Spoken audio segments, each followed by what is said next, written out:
ইরানে ভয়াবহ হামলা, ইসরায়েলের প্রাণঘাতী আক্রমণে নিহত শীর্ষ বিজ্ঞানী ও জেনারেল, তেহরানের কঠিন প্রতিশোধের অঙ্গীকার। আজ শুক্রবার ভোররাতে ইরানের রাজধানী তেহরান এবং গুরুত্বপূর্ণ পারমাণবিক শহর নাতানজে চালানো হয়েছে প্রাণঘাতী হামলা। প্রাথমিকভাবে জানা গেছে এই হামলার পেছনে রয়েছে ইসরায়েল, আর তেহরান বলছে এই হামলার কঠিন জবাব আসবেই। ইরানের সশস্ত্র বাহিনীর মুখপাত্র জেনারেল আবুল ফজল শেখারকি বলেন, জায়নবাদী হামলার জবাব অবশ্যই দেওয়া হবে, ইসরায়েলকে চড়া মূল্য দিতে হবে। ইরানের রাষ্ট্রীয় টেলিভিশন জানিয়েছে, তেহরানে ইসলামিক রেভলিউশনারি গার্ডের সদর দপ্তরে হয়েছে সরাসরি হামলা।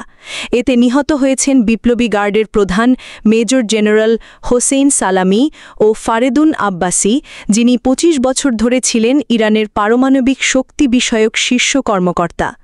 ইসরায়েলের প্রধানমন্ত্রী বেঞ্জামিন নেতানিয়াহু স্বীকার করেছেন এই হামলার কথা। তিনি বলেন, নাতানজ শহরের প্রধান পারমাণবিক কেন্দ্রে আঘাত করা হয়েছে।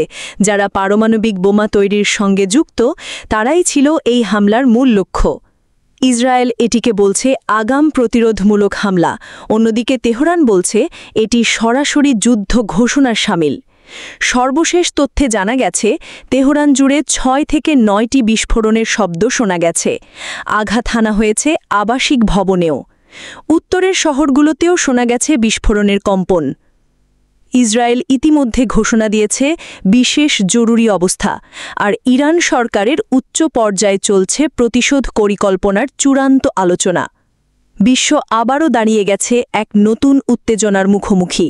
পারমাণবিক অস্ত্রের ছায়ায় নতুন করে বাড়ছে মধ্যপ্রাচ্যের অস্থিরতা।